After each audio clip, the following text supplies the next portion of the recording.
여러분 기도해 주셔서 지난 월요일 날 몇 분의 장로님들하고 캄보디아에 잘 다녀왔어요.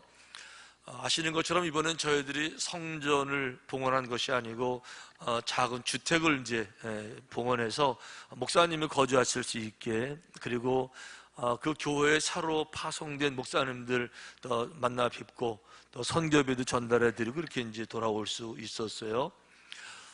마지막 날에는 푸놈펜에 있는 우리 감리교 선교사님들 많이 계시더라고요. 그래서 또 다 초청을 해서 또 그분을 대접해드리고 선교비도 전달해드리고 이제 간담회를 가졌는데, 한 선교사님이 그런 얘기를 하세요. 교회를 봉헌하는 교회는 많이 봤는데 주택까지 지어주는 교회는 못 봤다, 이제 그러시더라고요. 그러면서 이제 간혹 교회를 지어주고 이제 방치가 돼서 나중에 가보면 건물만 이런 수도 있지만은 우린 그런 것이 아니고 주택까지 봉헌을 해서, 그래서 담임 목사님을 파송시키는 것까지 보고 왔으니까 진짜 선교가 되잖아요. 그걸 보시고 이제 감동이 된다고 특별한 교회라는 얘기를 하시는데, 그때 제가 이런 말도 막 하고 싶었었어요. 우리 교회는요 주택만 짓는 것이 아니고요 병원도 짓고요 고아원도 짓고요 막 자랑하고 싶었는데 차마 자랑을 못하고 그냥 그러고 돌아왔어요. 이런 모습으로 이제 저희들이 다녀왔는데, 사진 좀 보여줄까요? 저희가 지은 그 지역 이름이 끄나떼이 지역이고, 끄나떼이 교회는 지난번에 봉헌했고요, 이번에 끄나떼이 주택 이제 봉헌했는데, 이건 뭐 집 한 집 봉헌하는 거기 때문에 동네 행사는 못하고 감리사님 모시고, 그 집안 감리사님 모시고 그 담임 목사님과 함께 가까운 가족들 모여서 이제 간단하게 프라이빗으로 이제 예배를 드려요. 여기는 이제 본당에서 예배를 먼저 간단하게 드린 거예요. 그래서 지금 우리 장로님이 선교비를 전달해 주시는데, 선교비 받으시는 분이 이제 속소폴이라는 그 새로 담임 목사로 부임하신 이 교회 담임 목사님이시고요. 예배 끝난 후에 이제 이렇게 가까운 참석하신 분들 모이셔서 같이 이제 가족들과 함께 사진 찍은 모습이고, 요거는 이제 교회가 아니고 교회 옆에 사택 주택인데 이제 처음 들어가는 거니까 이제 테이프 끊는 뭐 이렇게 해서 준비해서 이제 저희 행사하는 이런 모습이에요. 주택 내부입니다. 지금 괜찮죠? 우리가 놀란 거는 깔끔하게 아주 너무 잘 만들었어요. 그래서 뭐 좀 걱정을 많이 했는데 아주 여기 다녀온 사람들 모두가 아주 만족하게 참 너무 잘했다 이런 생각이 들 만큼, 이게 주택의 거실입니다. 양쪽에 큰 방 2개 있고 뒤에 부엌도 있고 뭐 충분히 목사님들 거하실 수 있는, 그래서 저희가 가지고 간 그 지난번 사진들 다 증정해드리고 주택 거실에서 찍은 사진들, 여러분 보실 때에 왼쪽에 등에 기대신 분이 이제 지방 감리사님, 그리고 제 옆에 선 분이 이제 이 집에 거하시는 목사님 이제이세요. 그리고 이게 이제 주택이에요. 근데 이제 특이한 건 주택에도 십자가를 달았더라고요. 그래서 뭐 보기도 좋고 이렇게, 그리고 이분은 이제 그 새로 목사님으로 부임한 속스폴 목사님, 젊으신 분이세요. 아직 이제 40 채 되지 아니한 40 바라보는 뭐 활기 있게 일하실 수 있는 이런 목사님. 이분 다른 교회에서도 교회 성장시킨 목사님이라 그래서 아주 기대가 돼요. 이 지역에도 잘할 것 같으신데, 저 뒤에 보이는 것이 사택이고 저 왼쪽으로 보이는 것이 이제 교회고 거기 거주하실 목사님이세요. 끄나떼이 사택 봉헌 감사 예배 이렇게 드렸고, 끝나고 나서 이제 이 끄나떼이 교회가 있는 지역이 건달 지방인데, 건달 아니고요. 건달 지방인데, 건달 지방에 이제 현지 목회자들 다 이제 감리사님 소집을 해서 같이 이렇게 이제 한국교회 영성에 대해서 제가 영성 세미나 하면서 이렇게 이제 말씀을 같이 나누고요. 뭐 질문들도 많고 뭐 얼마나 배우길 원하는지. 그리고 이제 이건 기획이 없던 건데, 푸놈펜에 있는 한인 우리 감리교 선교사님들 다 초빙해서 사진 저쪽에는 다 다루고 계시지만 하여간 다 이렇게 이제 모여서 같이 이렇게 식사도 하고 기념 촬영도 하는데, 이분들하고 대화하면서 이 모임에 오려고 어떤 분은 2시간 달려와서 이제 같이 식사하고 인사하고, 그러면서도 우리가 와서 이렇게 섬겨주는 것을 아주 고마워하고, 이분들은 평생을 이런 데 가서 살고 주님을 위해 선신하고 그러는데, 한국교회에서는 이분들을 보내놓기만 했지 관심도 없고 누가 알지도 못하고, 한국교회 목사들이 다녀가도 그냥 일만 보고 가면서 자기들 쳐다보지도 않는데, 우리가 가서 이렇게 섬겨주시는 게 굉장히 힘이 되시나 봐요. 그래서 고마워하고 이런 모습들 보면서 다녀올 수 있었고요. 이건 아까 이제 주택에 들어가면서 이제 선포하는, 현지 목사님들도 모시고 가서 맛있게 뷔페 식당 가서 또 대접해 드리면서, 근데 이분들은 아주 얼마나들 기뻐하는지 그 큰 격려가 되는 걸 볼 수가 있었어요. 이러고 돌아왔는데, 오자마자 또 이제 이번엔 탄자니아에서 제가 병원을 짓는 지역이 있잖아요. 아프리카 탄자니아까지 가는 것도 아주 힘들어요. 비행기로 20시간을 가야 되니까 이렇게 이제. 근데 이제 탄자니아의 다에살람에 내려서도 국내선을 타고 2시간을 더 가는데, 거기서부터 8시간을 버스를 타고 가야 되는 지역인데 별 안 놀라시죠? 8시간을 타고 갔다가 나올 때도 똑같이 8시간을 버스 타고 또 나와서 국내선 2시간 또 타고 이러고 또 와야 되는 지역에 이제 김형백 선교사님이 가서 사역을 하고 계세요.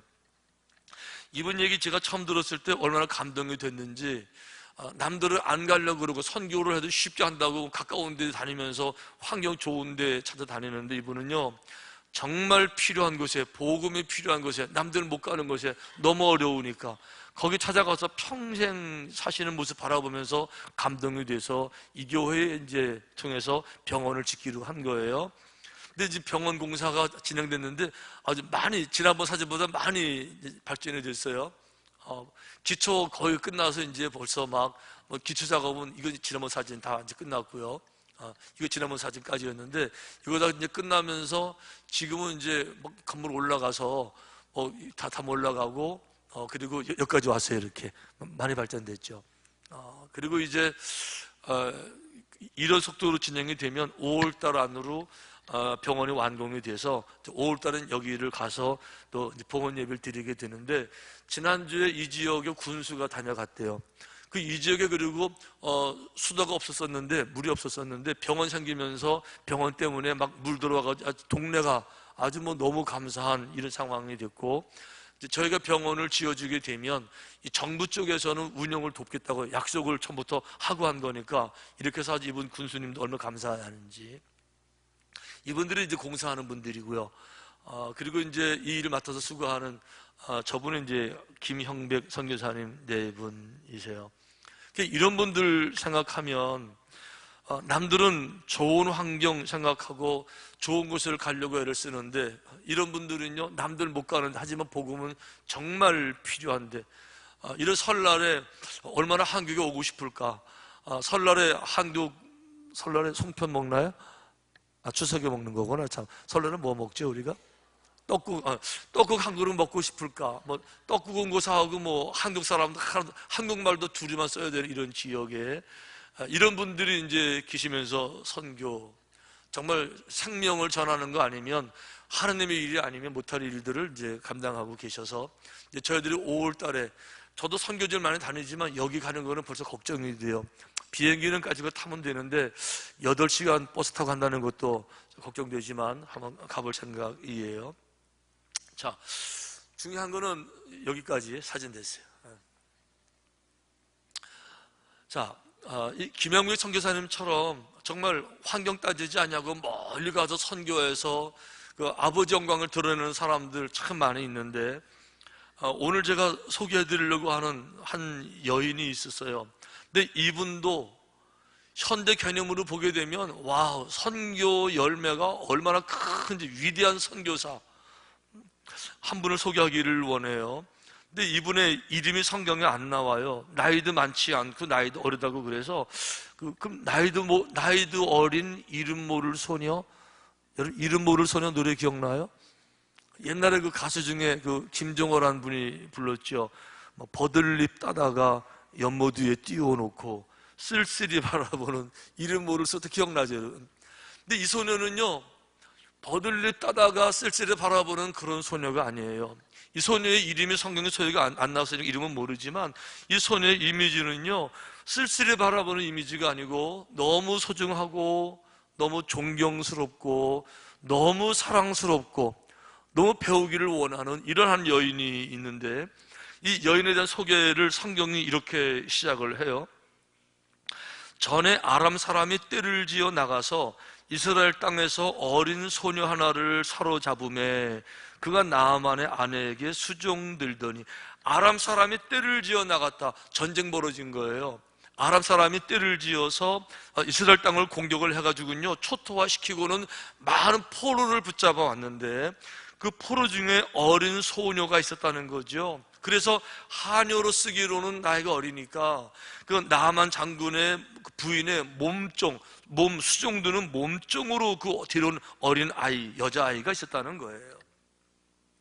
여러분, 이 여자아이 입장에서 생각해 보니까 지금 뭐 배낭여행 간 거 아니고요, 외국에 유학 간 거 아니고, 지금 놀러 간 거 아니고요, 전쟁이 나서 포로로 다른 나라에 끌려간 이름 모를 조그만 소녀, 얼마나 무서웠을까? 얼마나 두려웠을까? 얼마나 불안했을까? 얼마나 외로웠을까? 그런데 이 여자아이가 거기서 좌절하지 아니하고요, 자기가 어떤 일을 해야 되는지를 정확히 아는 거예요. 정확히 아는 거예요. 자기 삶에 대해서 내 삶이 이 작은 나라의 포로다라고 생각하지 아니하고, 작은 나라의 자기를 바라보지 아니하고, 자기를 이 우주적 차원에서, 지구적 차원에서 어디에 있든지 간에 나는 하느님의 품 안에 있는 것이다, 이런 생각을 하면서 이 아이가 살아요. 여러분, 사도 바울도 그랬지요. 사도 바울은 자기가 감옥에 갇혀 있는데 사람들은 사도 바울을 바라보면서 환경적으로 감옥 안에 갇혀 있네 라고 그랬어요. 사도 바울은 자기를 바라보면서 감옥 안에 있다고 생각하지 않았어요. 나는 주님의 품 안에 있다고 생각했어요. 아멘.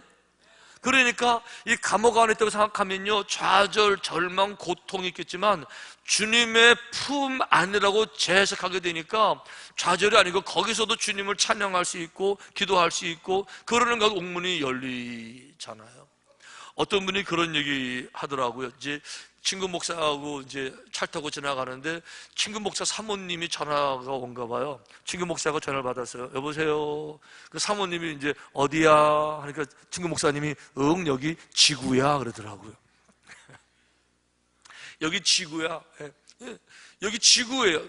작은 협소한 작은 환경이 아니고 마음을 열어서 크게, 이 아이가 이렇게 살아가는 거예요. 그러니까 다른 나라에 끌려와서 포로라 그래서 절망하고 뭐 저주 이것이 아니라, 이 상황에서 내가 어떤 일을 해야 되는지, 내 주변 사람들에게 어떤 관계를 맺어야 되고 어떤 영향을 끼쳐야 되고 어떻게 살아야 되는지 아주 충실하게 인격 대 인격으로 그 자기 섬기는 그 주인 마님 관계를 시작하는 거고요. 그러면서 자기 상황을 이끌어 나가는 거예요.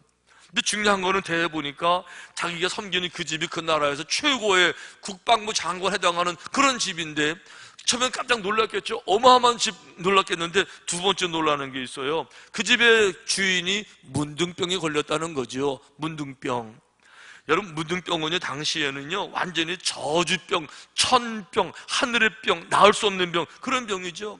아무리 성공을 했어도 문둥병인데 무슨 의미가 있습니까? 온 가족이 초토화되고요, 겉으로 모든 사람들이 부러워하지만 내면적으로 아무도 모르겠지만 내부적으로는요, 그 살이 썩고 몸이 썩는 것처럼 가슴이 썩는 게 문둥병이, 이거를 이 소녀 아이가 보고 있는 거예요. 그러면서 나를 잡아온 이 나만 장군 잘 됐다, 빨리 죽어라, 이렇게 저주하는 것이 아니고요, 나만 장군도 하나의 인간으로 바라봐요. 눈물로 바라봐요. 안쓰러움으로 바라보는 거예요. 그래서 이 아이가 자기 여주인에게 이렇게 얘기를 합니다. 그게 여주인에게 이르되, 우리 주인이 나만 장군이 사마리아에 계신 선지자 앞에, 사마리아 그 당시는 이스라엘 땅이지요, 이스라엘에 있는 선지자 앞에 계셨으면 참 좋겠습니다. 그가 그 나병을 고치리이다. 무슨 얘기입니까? 우리 장군이 여기서 고생하지 말고 우리나라에는 정말 여호와의 종들이 많고 하나님은 정말 살아계시니까 거기를 가게 되면 여호와의 종을 고쳐줄 수 있으니까 거기 갔으면 좋겠습니다라고 자기 안주인에게 이야기를 합니다. 근데 중요한 거는요, 안주인 쪽에서 볼 것 같으면은 여종들이 얼마나 많겠어요? 각 나라 잡혀온 그 계집종들이 얼마나 많겠습니까? 하녀들, 노예들이 얼마나 많아요. 그 얘기를 들으면서 그 여자아이한테 이 건방진 게 어디 끼어들어, 이렇게 말할 수 있잖아요. 니까짓 게 뭘 알아? 계집종이 뭐 할 수 있잖아요. 이렇게 하나고는요, 얼마나 여자아이를 신뢰했던지요, 이 부인 마음에 이 아이가 말하면 사실이라는 거죠. 이래가지고는 살 길이 열렸다는 겁니다. 당장 자기 남편에게 쫓아갔어요. 그리고는 남편에게 이렇게 말하는 겁니다. 우리 그 아이가 말하는데, 이스라엘 땅에 가게 되면 여호와의 종 엘리사가 있어서 문둥병도 고칠 수 있다고 하니까 가야 되지 않겠느냐고. 더 재밌는 거는요, 나하만 장군도 이 여자의 말을 들었다는 거예요. 다른 사람 말은 그의 말이라면 사실일 거라는 거죠. 이래가지고 이 장군이 듣고는 어떻게 했어요? 자기 나라 왕에게 나가서 특별 부탁을 하는 겁니다. 나하만이 들어가서 어디 들어간, 왕궁에 들어간 왕을 만나러 간 거예요. 그의 주인께 아뢰어 이르되, 나하만의 주인이니까 이제 그 아람의 왕이지요. 이렇게 말했어요. 이스라엘 땅에서 온 소녀의 말이 이러이러하더이다. 지금 얘기를 다 한 거예요. 문둥병도 이스라엘 가면 고칠 수 있답니다라는 얘기를 왕에게 하니까 왕은 또 어떻게 됩니까? 안 그래도 지금 나만 장군 자기 식목인데 문둥병이잖아요. 고민이 얼마나 많았겠습니까? 근데 나을 수 있다는 겁니다. 왕이 왜 가지 말라 그러겠어요? 당장 가라는 거죠. 얼른 가라는 거죠. 그냥 가라는 게 아닙니다. 왕이 이렇게 말했어요. 아람 왕이 이르되 갈지어다. 이제 내가 이스라엘 왕에게 글을 보내리라. 왕의 친서를 써가지고 보내겠다는, 왕 대 왕으로 할 테니까 그 국빈으로 가서 고침받고 오라는 거예요. 그러면서요, 떠나게 되는데 그냥 떠나는 게 아니에요. 나하만이 그 떠날새 은 10달란트와, 여러분 은 10달란트는요, 이스라엘이 로마의 식민지일 때 1년에 내는 세금이 10달란트였었어요. 그건 금 10달란트, 여기는 은 10달란트, 그러니까 많은 돈이죠. 금 6,000개와, 금이 6,000개라고요. 뭐 얼마나 큰지 모르지만 금이 6,000개예요. 의복 10부를 가지고 이제 갔어요. 가가지고 이제 그 국가의 국빈답게 이스라엘 왕에게 편지를 내밀었어요.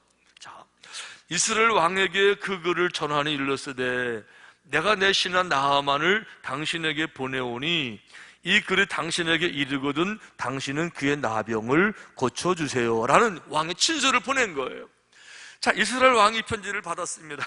받아보고 나서는요, 이렇게 하는 거예요. 이스라엘 왕이 그 글을 읽고 자기 옷을 찢었어요. 자기 옷을 찢으며 이르되, 내가 사람을 죽이고 살리는 하나님이냐? 그가 어찌하여 사람을 내게로 보내 그의 나병을 고치라 하느냐?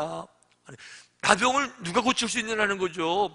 어차피 못 고치는 나병인데 나병을 고치라고 조금 돈도 보내고요, 이렇게 친서를 보내는 거는요, 나하고 시비를 만들어서 내가 우리만 무시했어? 명분을 만들어서 공격하려고 하는 뜻이다. 이래가지고 왕이 걱정이 되니까 옷을 찢는 겁니다. 그러면서 너희는 깊이 생각하고 저 왕이 틈을 타서 나와 더불어 시비하려 함인 줄 알라. 자기 부하들에게요, 큰일 났다는 거죠. 근데 이거를 보면서, 이 장면을 보면서 그런 생각이 들어요. 지금 하나님을 믿는다는 개념은요, 이 이름도 없는, 이름 모를 소녀는 정말로 하나님을 섬기는 그런 믿음을 가졌어요. 그리고 하나님은 이 병을 낫게 할 수 있습니다라는 얘기를 했을 때 그 믿음을 가지고 나만 부인도 믿었고 나만 장군도 믿었고 그날의 왕도 믿어서 사람을 보내고 편지까지 써주었어요. 그런데요, 정말 믿어야 될 왕은 믿지 않는 거예요. 이스라엘 왕은 믿지 않는 거예요. 이스라엘 왕은 누구예요? 선민의 백성들, 남들은 안 믿어도 왕은 하나님을 정말 믿어야 되는데 왕은 하나님을 믿지를 않는 거예요. 어떤 점에서 보면 그런 것 같아요. 우리 모두가 그런 것 같아요. 예? 남들이 볼 때는 중요한 포지션에 있으니까 저분은 하나님을 정말 믿을 거야. 남들은 안 믿지만 저분은 하나님을 진짜 믿을 거야 라고 하는데, 포지션은 하나님을 믿는 자리에 있지만 어떤 점에서 하나님을 진짜 근본적으로 신뢰하지 못하는, 남들을 볼 때는 그분은 하나님을 믿는 분 같은데, 모습은 그런 것 같은데, 그런데 깊이 들어가 보게 되면 하나님을 안 믿는, 못 믿는, 그래서 결단하고 결단하지 못하고, 맡길 것 맡기지를 못하고, 정말 의지할 것 의지하지 못하면서도 입술로만 그저 하나님을 믿는다 고백하는 이런 수도 얼마든지 있을 수 있잖아요. 근데 중요한 거는요, 이 소녀 아이가 한 일을 보세요. 그 이후 이 일은 다 알아요. 뭐 요단강 가서 목욕해라, 뭐 다 나은 거 알잖아요. 이 병이 난 나아만이 너무 감동이 돼요. 자기 몸으로 경험했으니까. 이 사람이 어떻게 했습니까? 다시 엘리사에게로 옵니다. 나아만이 모든 군대와 함께 하느님의 사람에게로 돌아와서 그 앞에 서서 이르되, 내가 이제 이스라엘 외에는 온 천하에 신이 없는 줄을 아나이다. 온 천하에 있는 모든 우상들이요 다 가짜고요, 진짜 하나님은 여호와 하나님인 줄을 내가 확실히 알았습니다. 예. 믿음의 사람으로 변화가 되는 겁니다. 그래서 이제부터는 종이 번제물과 다른 희생제사를 여호와 외 다른 신에게는 드리지 아니하고 다만 여호와께만 드리겠습니다. 여호와께 제사를 드리겠습니다. 여호와께 예배를 드리겠습니다. 여호와께만 영광을 드리겠습니다. 무슨 얘기입니까? 정말로 하나님의 사람으로 변화가 되었다. 할렐루야. 이 고백하고 있는 거예요. 그러면서 이분이 그런 얘기를 해요. 이 장면을 보면요, 나만 이 장군도 아주 신실한 사람인 줄 알 수 있어요. 이렇게 말했어요. 제가 정말로 하나님을 섬기게 했는데 한 가지는 좀 양해를 해주셔야 됩니다. 제가 우리나라로 돌아가게 되면 우리 왕이 다른 사람은 신뢰 못하죠. 나만은 신뢰하니까 그 나이 많은 늙으신 왕이 자기는 여전히 자기 우상이 있으니까 자기 우상에게 절을 할 때 나를 데리고 들어가서 나로 자기를 부축하게 할 텐데, 그 왕이 자기 신에게 절을 할 때 부축하는 나도 같이 엎드려야 되니까 그 엎드리는 거, 그건 좀 양해해 주세요. 그거는 제사도 아니고 경배도 아니고 어쩔 수 없는 입장이니까 그거 하나만 양해해 주세요 라고 말하면 이렇게 해야죠. 오직 한 가지 일이 있사오니 여호와께서 당신의 종을 용서하시기를 원하나이다. 곧 내 주인께서 림몬의 신당에 들어가 거기서 경배하며 그가 내 손을 의지하심에 내가 림몬의 신당에서 몸을 굽히오니, 내가 림몬의 신당에서 몸을 굽힐 때에 여호와께서 이 일에 대하여 당신의 종을 용서하시기를 원합니다. 아주 신실한 사람이에요. 이 얘기를 듣고 엘리사가 말합니다. 그래, 문제없다. 그거 걱정하지 말고 가서 믿음을 지켜라. 축복해서 돌려보내잖아요. 제가 이거를 보면서 선교 사역장 가서 생각해 보았어요.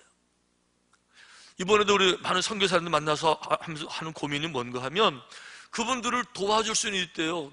한국교회에 부탁을 드려서 교회도 세워줄 수 있고, 선교비도 좀 전달해 줄 수도 있고요, 학교도 세워서 가르칠 수가 있는데 뭐가 가장 어려우냐?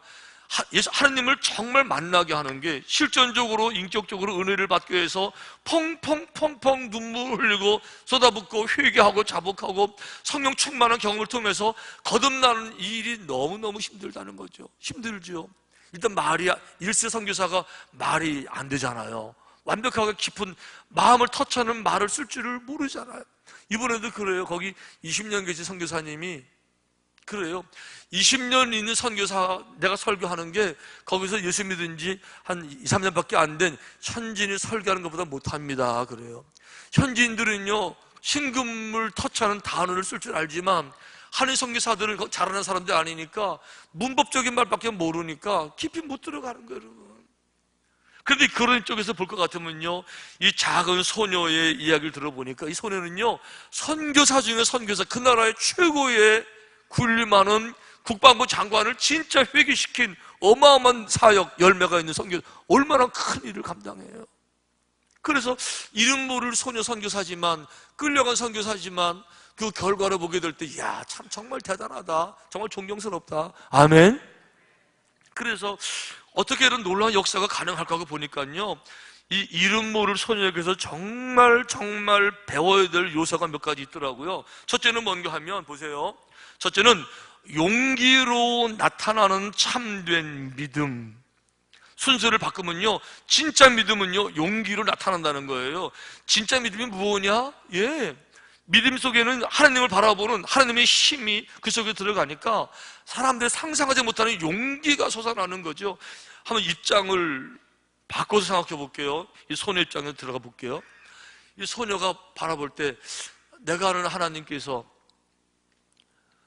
전능하신 분이니까 나병도 고칠 수가 있을 거야 라고 믿었잖아요. 그래서 자기 그 주인에게 얘기했잖아요. 자기 주인은 또 자기 남편에게 말을 했고 남편은 왕에게 말했고 이쪽 왕까지 갔습니다. 여기 지금 어마어마한 인력이 동원됐어요. 많은 선물들이 오고 가고요. 왕이 친필까지 써서 보내는데 만약에 병이 안 나면 어떻게 되겠어요? 갔는데 병이 안 나면 어떻게 되겠어요, 여러분? 예, 이거 뭐 팔이 죽은 목숨이죠. 데려오라우. 단칼에 그냥 어디 사기치고 이 많은 이건 여러분 이 사실을 알아도요, 그거를 이렇게 권면한다는 게 생명을 내놓는 용기가 아니면 못하는 거예요. 못하는 거예요. 목숨을 거는 용기가 아니면 못하는 거예요. 그런데 이 어린 소녀는요, 용기를, 내가 말을 한마디 뱉으면 어떻게 전개될까를 뻔히 알아. 어마어마한 사람들이 동원될 것이고요, 많은 물자들이 투자가 될 것이고, 왕들이 왔다 갔다 뻔히 알지만 이 일을 내가 시작을 해. 아유, 안 돼. 큰일 나. 근데 그거를 건너뛰어서 믿음으로, 남들 다 안 된다고 말하는데 믿음을 가지고 극복해내는 거예요. 이름 모를 소녀지만 그 속에 강력한 믿음의 용기가 있었던 거예요. 여러분, 다윗 왕도 그랬습니다. 다윗이 본래는 무명이었어요. 이름도 없는 무명이었잖아요. 하나님께서 다윗 그 가문에게 얘기해서 그 이세 아버지에게 말해서 당신 아들들 가운데 왕을 뽑겠다. 아버지가 생각해도 얘는 왕감이 아니거든요. 근데 너가 양치라는 거죠. 부모에게조차도 왕감이 아니라고 무시당하니 다윗이 얼마나 그 마음에 한이 있고 억울하고 서운하고 거절감이 있겠어요. 그런데 이 거절당한 이 소년 다윗의 마음속에 하나님이 들어가니까 하나님으로부터 어마어마한 능력이 나타나는 거예요. 이렇게 말하는 거예요. 아무도 못한다는데 나아가서 골리앗장과 싸우면서 이렇게 고백하는 거예요. 다윗이 블레셋 사람에게 이르되 너는 칼과 창과 단창으로 내게 오거니와 나는 만군의 여호와의 이름 곧 내가 모욕하는 이스라엘 군대의 하나님의 이름으로 네게 가노라. 할렐루야. 그러니까 아무도 못한다고 말하는데 내 속에 나는 힘이 없어요. 그러나 내 속에 여호와가 함께 하시니까 나갈 수 있다는 거죠. 아무리 봐도요, 나는요 마른 막대기예요. 지팡이에요. 내가 나를 보게 되면 아무것도 아니에요. 근데 이것이 누군가의 손에 붙잡히는 거, 혼자 쓰는 거 아무것도 못하지만 누군가가 이거를 짚는 거예요. 손에 드는 겁니다. 손에 들으니까 지팡이의 힘이 아니라 지팡이 자기 힘 말고 외부로부터의 힘이 들어가서 지팡이를 쥔 사람의 힘 때문에 이 지팡이 마음껏 쓰임받는 원리를 믿음의 사람들은 다 알고 있는 거예요. 내가 하는 것이 아니고 내 속에 그리스도가 행하시는 것을 다 알고 있는 거고요, 내 속에 하나님이 하시면 내가 능치 못할 일 없는 걸 다 알고 있는 거예요. 할렐루야. 이 믿음의 능력이라는 거죠. 믿음의 용기라고 하는 거예요. 세계를 다녀보면 한국만큼 좋은 나라 없고요, 봄, 여름, 가을, 겨울, 사계절 뚜렷한 나라 별로 없고요, 강원도만큼 좋은 나라, 이 산수, 아름다운 산, 오직하면 덴버 같다고 말하겠어요. 강들. 이 한국, 강원도, 원주는요, 사람이 살기로 가장 좋은, 전 세계를 봐보면요, 탑 10% 위에 있는 그런 땅, 조건을 가지고 우리가 있어요. 그럼에도 불구하고 강원도 사람들이 뭐를 해, 한국 사람들이 뭐를 해, 감자바위가 뭐를 해, 이런 사람들이 얼마나 많아요. 그거 아니라는 거죠. 우리는 여기서 세계 어떤 사람들도 꿈꾸지 못하는 가장 위대한 꿈들을 꿀 수 있고, 왜 그렇죠? 환경의 문제가 아니라 국가의 문제가 아니라 함께 하시는 하나님을 정말 믿는다 그러면 남들은 흉내도 내지 못하는 어마어마한 일들을, 장군들도 변화시키는 어마어마한 인지를 우리도 이루게 될 줄로 믿습니다. 이게 믿음이라는 거죠. 믿음이라는 거죠. 이 소녀는 이런 믿음을 가졌다는 거예요. 좀 더 나가 보면요, 이 소녀는요, 두 번째, 환경의 노예가 될 수 없는 믿음이에요. 이 소녀의 환경으로 말하면요, 다른 나라 노예가 뭐 이렇게 위대한 환경이에요. 자기 신분이 구조적으로 맨 밑바닥입니다. 아무것도 행할 수 없는 거죠. 자유까지 빼앗겼어요. 다 빼앗겼습니다. 다 빼앗겼어요. 다 빼앗기지 않았는데 안 뺏긴 게 있더라고요. 그것이 뭐예요? 믿음이에요. 믿음은 아무도 못 뺏어가는 거예요. 아멘. 믿음을 지키니까, 믿음을 가지니까 환경을 이겨나가더라고요. 그 노예, 몸종, 하늘을 이겨나가더라고요. 이겨나가더라고요. 그동안 제가 만나본 많은 사람들 가운데서 어떤 사람들은 어디를 가도 환경을 이긴 사람들은 참 많이 있었어요. 근데 어디를 가도 안 되는, 실패하는 사람들도 또 참 많이 있었는데, 실패한 사람들의 공통점을 제가 이제 찾아냈어요. 그것이 뭔가 하면 실패 전문가라는 거예요. 실패하는 사람들은요, 항상 보면 굉장히 논리적이에요. 그리고 실패 못할 이유를 쫙 가지고 있어요. 그 원인을 쫙 설명, 이래서 안 되고 저래서 안 되고 이것 때문에 안 되고 이래서 결국 실패했습니다. 원인을 다 가지고 있더라고요. 그래서 실패한 책임이 내게 없는 것처럼, 실패에 박사학위를 받은 사람처럼 논리적으로 실패할 수밖에 없는 원인들을 다 가지고 있는 거예요. 여러분들 그거 아세요? 실패하게 박사학위 받아봐 쓸데없다는 거. 전문가 중에 최고 쓸데없는 전문가가 실패 전문가라는 거. 믿음은요, 환경의 지배를 받는 게 아니에요. 믿음은요, 자기 상황 핑계대는 게 아니에요. 현실 핑계대는 게 아니에요. 그걸 이기는 게 믿음이죠. 이 이름 모를 소녀가 그랬던 거예요. 상황으로 보면은 최악의 상황이고 밑바닥인데, 그래서 안 돼요가 아니고 그 속에서도 남들 못하는 어마어마한 위대한 일들을 이루어내는 거예요. 아멘. 세 번째, 또 한 가지 지혜를 배웠겠다 그러면 이렇게 설명하고 싶어요.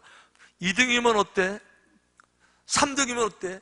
2등이면 어때? 꼭 1등 해야 돼? 세 번째, 2등이면 어때? 왜 안 되냐고요, 이게. 보세요. 여러분 잘 아시는 모리와 함께한 화요일, 그 책 다 읽어보셨을 거예요. 이 모리 교수님이 이제 자기 가르치는 아이들 데리고 이제 학교 대 학교 이제 농구 시합을 갔죠. 당연히 우리 학교 일하고 막 응원하지. 1등은 우리 것, 1등, 와, 1등 우승, 막 1등 해야 되니까 상대방이 잘하면 막 야유 막 하고 우리가 잘하면 막 이렇게 하잖아요. 애들은 너무 1등 하니까 교수님 쓱 일어나가서 뒤를 싹 돌아봤어요. 학생들이 다 교수님 바라보는 교수님이 그러시잖아요. 쓱 돌아보시면서 빙긋이 웃으시면서 2등이면 어때? 그랬어요. 그래서 그 학생들이 그래 뭐 2등이면 어때? 이까지 농구 시합인데 이까지 목숨 걸 거 아닌데, 그러니까 맞아요, 2등이면 어때요? 하고 달라지니까 그때부터 응원이 달라지는 거예요. 그동안은 이겨야 되니까 1등 해야 되니까 저쪽이 이기면은 막 우르르 했는데, 이제는요 저쪽이 잘해도 박수 쳐주고 잘한 거니까 이렇게 2등이면 어때요? 여러분, 누구나 장군 할 수는 없는 거예요. 누구나 1등 할 수는 없는 거예요. 1등은 한 사람밖에 없는 거예요. 미국의 시인 가운데 더글러스 몰록이라는 분이 계셔요. 이분이 쓴 시 중에 모두가 선장이 될 수는 없다. 아마 다 아실 건데, 이게 이제 영어 시기 때문에 한국말로 바꾸면 어색하지만 좀 이제 바꿔볼게요. 이러는 거예요. 만일 산 위에 거목이 되지 못하거든 계곡에 작은 나무라도 되어라. 겨울가에 자라나서 누구에게나 그늘을 만들어주는, 만일 나무가 되지 못하거든 떨기나무라도 되어라. 만일 떨기나무가 되지 못하거든 작은 풀이라도 되어라. 그래서 거리를 아름답게 할 수 있는, 만약 작은 풀이 되지 못하거든 억새풀이라도 되어라. 광야에서라도 자라나게. 모두가 선장이 될 수는 없다. 그러나 선원이 되는 것도 좋은 일이다. 우리 모두에게는 할 일이 있다. 큰 일이 있다면 작은 일도 있다. 그리고 하지 않으면 안 되는 일도 있다. 만일 큰 거리에서 피어나지 못한다면 작은 거리에서 피어나라. 만일 태양이 되지 못하면 별이 되어라. 실패와 성공의 차이는 크고 작은 것이 아니니 다만 무엇이든지 가장 좋은 것이 되어라. 이 마지막 문장, 무엇이든지 가장 좋은 것이 되어라, 영어로 이렇게 썼어요. Be the best. best, 최고, 베스트가 되어라. Whatever you are, whatever you are. 내가 어떤 상황에 있든지, 어떤 환경이든지, 어떤 사람이든지 간에 핑계대지 말고, 환경 핑계대지 말고, 조건 말하지 말고, 당신의 모든 것을 최선을 다해서 최선의 삶을 만들어 가라. 이 이름 모를 소녀가 이렇게 자란 거예요. 이 소녀는 산 위의 거목은 아니었어요. 1등은 아니었어요. 그저 남들이 바라볼 때는 그저 하녀 중에, 노예 중에 한이었어요. 그러나 자신의 상황을 절망하지 않고 안 되는 이유를 쭉 나열해서 실패자로 살아도 다른 사람에게 비난받지 않는 자기 합리화를 만들어내지 아니하고 남들도 이루지 못하는 어마어마한 일들을 이름 모를 소녀가 이뤄내는 거예요. 어떻게 이런 소녀를 쓸쓸히 바라봐요. 존경스럽고 소중하고 사랑스럽고 좀 배워가야 될, 모두가 목사 될 수 없지요. 그러나 작은 목자도 하고 찬양대도 하고 봉사도 하고 다 작은 일 있지만 그 속에서 주님을 바라보고 믿음을 지키고 자기 할 일 묵묵히 감당해낼 때 특별한 주님의 은혜가, 특별한 열매가 임하게 될 줄로 믿습니다. 그런 삶이 되시기를 주님의 이름으로 축원합니다. 기도합시다.